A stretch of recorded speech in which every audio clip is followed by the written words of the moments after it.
ഒരു സൈഡിൽ നമുക്ക് സന്തോഷം നൽകുന്ന വാർത്ത നമ്മുടെ ബ്ലാസ്റ്റേഴ്സ് മാനേജ്മെൻറ്റ് തന്നപ്പോൾ, അപ്പുറത്ത് ഇച്ചിരി സങ്കടം നൽകുന്ന വാർത്തയാണ് നമുക്കിപ്പോൾ ബ്ലാസ്റ്റേഴ്സ് മാനേജ്മെൻറ്റ് തന്നിട്ടുള്ളത്. ലൂണയുടെ കോൺട്രാക്ട് 2027 വരെ എക്സ്റ്റെൻഡ് ചെയ്തു. ഓക്കെ, നമ്മൾ ഹാപ്പി ആയിരുന്നു. നോഹയെ സൈൻ ചെയ്തു, നമ്മൾ ഡബിൾ ഹാപ്പി ആയിരുന്നു. DNA കോംബോ എന്ന് വെച്ചാൽ നമ്മൾ ഡിമിയുടെ ഒരു കോൺട്രാക്ട് എക്സ്റ്റൻഷനോടെ പ്രതീക്ഷ ഉണ്ടായിരുന്നു, എന്നാൽ അത് നടന്നില്ല.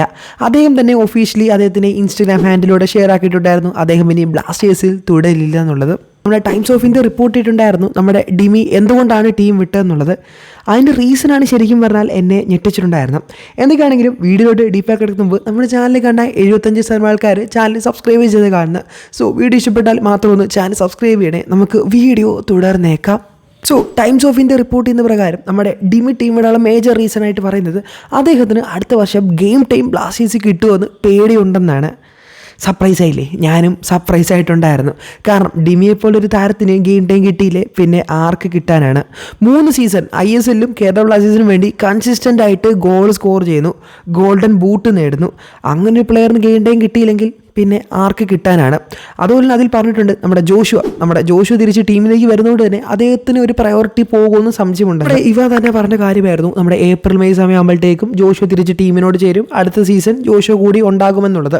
എന്നാൽ ആ പറഞ്ഞ ഇവാൻ ഇപ്പോൾ കേരളത്തിൻ്റെ ഹെഡ് കോച്ച് അല്ല. അതുകൊണ്ട് തന്നെ ഇവാൻ കൊണ്ടുവന്ന ഒരു താരം ജോഷുവ ഇനിയും ടീമിലേക്ക് തിരിച്ചു വരുമെന്ന് എനിക്ക് ഭയങ്കര സംശയമായിട്ട് തോന്നുന്നുണ്ട്. അതുകൂടാതെ AFCയുടെ പുതിയ നിയമപ്രകാരം അവർക്ക് AFC മത്സരം കളിക്കാൻ പോകുമ്പോൾ ഒരു ഏഷ്യൻ പ്ലെയർ വേണമെന്ന നിയമം എടുത്ത് കളഞ്ഞിട്ടുണ്ട്. അതുകൊണ്ട് തന്നെ ISLലും അടുത്ത വർഷം ഈ ഒരു നിയമം വരുമെന്നായിരുന്നു മാർക്കസ് പറഞ്ഞിട്ടുള്ളത്.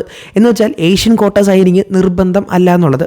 എന്ന് വെച്ചാൽ നമ്മുടെ ഡൈസുക്കെ, ജോർഡൻ മൊറെ, നമ്മുടെ ജിയാനോ ഒക്കെ വന്ന പോലെ ആ ഒരു സംഭവം അടുത്ത വർഷം മുതൽ നിർബന്ധമല്ല. സോ ജോഷുവ ഇപ്പോൾ സ്ട്രൈക്കറിന് വേണ്ടി ബ്ലാസ്റ്റേഴ്സ് പോകുമോ? എനിക്ക് തോന്നുന്നില്ല.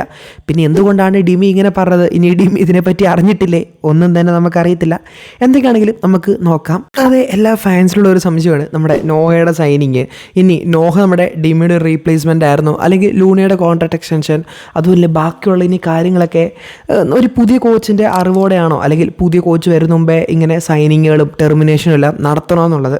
അത് ശരിക്കും പറഞ്ഞാൽ എനിക്കും ഒരു കൺഫ്യൂഷനുള്ള കാര്യമാണ്. നമുക്കറിയാം നമ്മുടെ എൽക്കോയുടെ സീസൺ ആണെങ്കിലും മാരിയോ ആർക്കസിൻ്റെയും സിഡോഡ സൈനിങ് നമ്മുടെ എൽക്കോയുടെ തീരുമാനം അല്ലായിരുന്നു. അതുകൂടാതെ കിബു വിക്കുനയുടെ കാര്യമാണെങ്കിലും അങ്ങനെ തന്നെയാണ്. കിബു വിക്കുനയുടെ ഒരു നേതൃത്വത്തിലല്ലായിരുന്നു ക്ലബിൻ്റെ 3-4 സൈനിങ് എന്ന് നടന്നിട്ടുണ്ടായിരുന്നു. കോച്ചസും അത് ഹൈലൈറ്റ് ചെയ്തിട്ടുണ്ടായിരുന്നു. പാഷൻ, ക്യാപ്റ്റൻ, അതുപോലെ കണ്ടിന്യൂസ്ലി കൺസിസ്റ്റൻ്റ്ലി ഗോൾ സ്കോറിങ്, അതുപോലെ അസിസ്റ്റ്, അതുപോലെ ഏത് പൊസിഷൻ കളിക്കുക, ഇതൊക്കെ തന്നെയാണ് നമ്മുടെ ലൂണയെ ഹൈലൈറ്റ് ആക്കുന്നത്. അതുകൊണ്ട് തന്നെ അദ്ദേഹം ക്ലബ്ബ് തുടരുന്നത് നമ്മൾ ആഗ്രഹിച്ചിട്ടുണ്ടായിരുന്നു, അത് നടന്നിട്ടുണ്ടായിരുന്നു. ഇനി നോഹയുടെ കാര്യമാണെങ്കിൽ ഒരു ISL എക്സ്പീരിയൻസ് ആയിട്ടുള്ള ഒരു പ്ലേ മേക്കറായിരുന്നു നമ്മൾ സൈൻ ചെയ്തിട്ടുണ്ടായിരുന്നത്.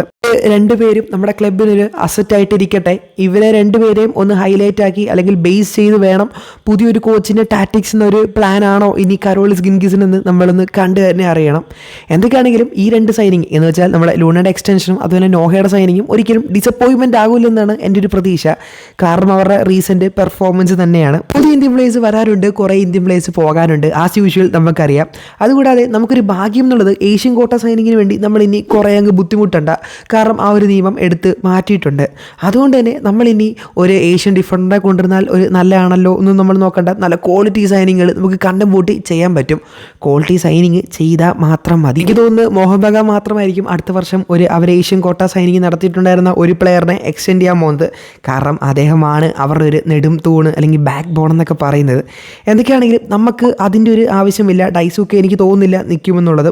സോ ഒരു ബെറ്റർ ഓപ്ഷൻ നമുക്ക് നോക്കിക്കാണാം. എൻ്റെ ഒരു പേഴ്സണൽ ഒപ്പീനിയനിൽ നമ്മൾ സൂപ്പർ കപ്പും ഡ്യൂറൻ കപ്പിനും കൂടുതൽ ഇമ്പോർട്ടൻസ് കൊടുക്കണം. ഞാൻ പറയുകയാണെങ്കിൽ ISL കപ്പ് നേടാൻ വേണ്ടി നമ്മൾ അത് രണ്ടും പ്രീ സീസണായിട്ട് കാണല്ലേ, ഇതൊരു മേജർ ടൂർണമെൻ്റായിട്ട് തന്നെ കണ്ട് നമ്മൾ അതിന് കൂടുതൽ പ്രയോറിറ്റി തന്നെ കൊടുത്ത് കളിക്കണം. അതിനൊക്കെ നമ്മൾ ആദ്യമായിട്ട് നമ്മുടെ ഹെഡ് കോച്ചിനെയും സൈൻ ചെയ്യണം. അതുപോലെ ബാക്കി പ്ലേയേഴ്സിൻ്റെയൊക്കെ റിക്രൂട്ട്മെൻറ്റ്സ് പെട്ടെന്ന് നടത്തണം. നമ്മുടെ ബംഗളൂരു FC ഏകദേശം ജൂൺ 1 തന്നെ അവരുടെ പ്രീ സീസൺ സ്റ്റാർട്ട് ചെയ്യുമെന്ന് കേട്ടിട്ടുണ്ടായിരുന്നു. സോ അവരത്രേ മുമ്പോട്ട് ചിന്തിച്ച് മൂവ്മെൻറ്റ്സ് തുടങ്ങിയിട്ടുണ്ട്.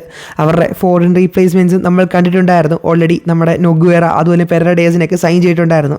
നമ്മളും സ്പീഡിൽ തന്നെ വർക്കൗട്ട് ചെയ്യണം. നിങ്ങൾക്ക് എന്താണ് തോന്നുന്നത്? എന്തായിരിക്കും നമ്മുടെ ഫ്യൂച്ചർ എന്നുള്ളത് തീർച്ചയായും കമൻറ്റ് ചെയ്യുക. വീഡിയോ ഇഷ്ടപ്പെട്ടാൽ സബ്സ്ക്രൈബ് ചെയ്യുക. Thanks for watching.